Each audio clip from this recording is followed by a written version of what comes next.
Uttar Pradesh NHM के हजारों कर्मचारी वेतन भुगतान में हो रही देरी से परेशान हैं। कई दिनों से लगातार शिकायतें मिल रही हैं कि कर्मचारियों को महीने भर से वेतन नहीं मिला, जिससे उनके सामने आर्थिक संकट भी खड़ा हो गया है। आज तो दशहरा है और त्योहार पर भी वेतन न मिलने से नाराजगी और भी ज्यादा बढ़ गई है। ऐसे में स्वास्थ्य विभाग की कार्य व्यवस्था पर भी सवाल खड़े होने लगे हैं। हाल ही में डिप्टी सीएम यानी कि ब्रजेश पाठक, जिनके पास स्वास्थ्य मंत्रालय का पूरा जिम्मा है, उन्होंने भी नाराजगी जताते हुए कहा कि ये किसी भी हाल में बर्दाश्त नहीं किया जाएगा। डिप्टी सीएम ने एनएचएम निदेशक को निर्देश दिए हैं कि वेतन भुगतान में देरी की असली वजह का पता लगाया जाए और दोषियों पर भी सख्त कार्रवाई की जाए। उन्होंने अधिकारियों को 3 अक्टूबर तक जांच की रिपोर्ट शासन को सौंपने के आदेश भी दिए हैं और तो उन्होंने ये भी कहा कि सरकार का पहला कर्तव्य है कि उन्हें सम्मानजनक समय पर उनका हक दिलाया जाए। इस पूरे मामले के बाद कर्मचारियों में उम्मीद जगी है कि अब उनकी समस्याओं का समाधान हो सकता है। वहीं स्वास्थ्य विभाग के अफसरों पर भी दबाव बढ़ गया है और तो बड़ी बात आपको ये बता दें कि संयुक्त राष्ट्रीय स्वास्थ्य मिशन कर्मचारी संघ भी लगातार कर्मचारियों के हित में उनके अधिकारियों के लिए कार्यरत है और संगठन के द्वारा भी लगातार शासन प्रशासन से बातचीत की जा रही है। वहीं अटल टीवी की टीम ने ब्रजेश पाठक के निर्देशों को लेकर संगठन के महामंत्री योगेश उपाध्याय से बातचीत की, तो उनका क्या कुछ कहना है आप भी सुनिए। योगेश जी, आपका हमारे चैनल अटल टीवी पे बहुत बहुत स्वागत है। जी धन्यवाद। योगेश जी, जैसा कि देखने को मिला कि लंबे समय से मानदेय की समस्या एनएचएम कर्मचारियों के सामने बनी हुई थी, ऐसे में डिप्टी सीएम की तरफ से हाल फिलहाल में निर्देश दिए गए, तो उसको लेकर क्या कुछ अपडेट्स हैं, क्या कुछ बातचीत चल रही है इस वक्त पर? जी, ये समस्या अगस्त माह से ही बनी हुई है। अंतिम वेतन जुलाई के माह में मिला था जी। उसके बाद से कर्मचारी बहुत परेशान है। समय समय पर माननीय उप मुख्यमंत्री जी को भी अवगत कराया गया था जी, लेकिन हम समझते हैं उनके व्यस्तता के कारण या क्या वजह रही, वो विषय पर ध्यान नहीं दे पाए जी। और जब 2 महीने बीतने को है तो 30 तारीख को उनके ध्यान में समाचार पत्रों के माध्यम से आता है कि विभाग में उनके कुल 98,000 संविदा कर्मचारी, 2 लाख आशा बहुएं और 25 से 30 हजार जो है एम्बुलेंस वाहन चालक और ईएमटी जी। ये ऐसे लोग हैं जिनको अभी तक वेतन अप्राप्त है जी। जिनकी संख्या लगभग 3.5 लाख 3.25 लाख है जी।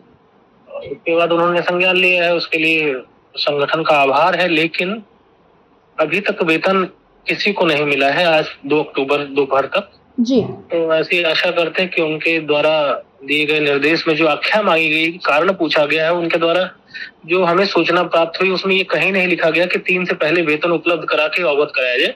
उनके द्वारा जिम्मेदारियों के प्रति जो जिम्मेदार है उसके बारे में या क्यों नहीं मिला उसके बारे में जानकारी नहीं गई है जी। हमें उम्मीद थी कि अगर वो ये भी निर्देश होता साथ में कि उससे पहले वेतन दिया जाए फिर ये कार्रवाई की जाए कौन जिम्मेदार है, तो और ज्यादा बेहतर होता जी। लेकिन योगेश जी, जैसा कि हाल फिलहाल में कुछ खबरें निकलकर सामने आई, जिसमें ये कहा गया कि पोर्टल की समस्या है, इस तरह की तमाम बातें कही गई और ये भी कहा गया था कि समय रहते मानदेय आ जाएगा, जबकि दशहरा है आज और उसके बाद दीपावली जैसा महापर्व है, फिर भी चीजें अभी अटकी हुई हैं।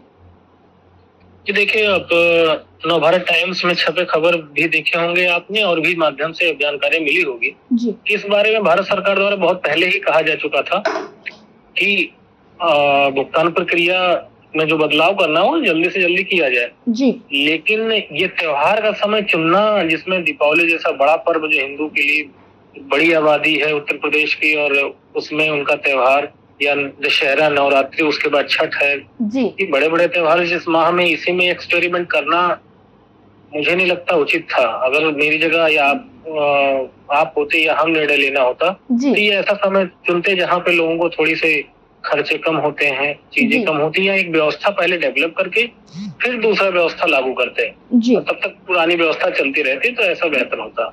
जी।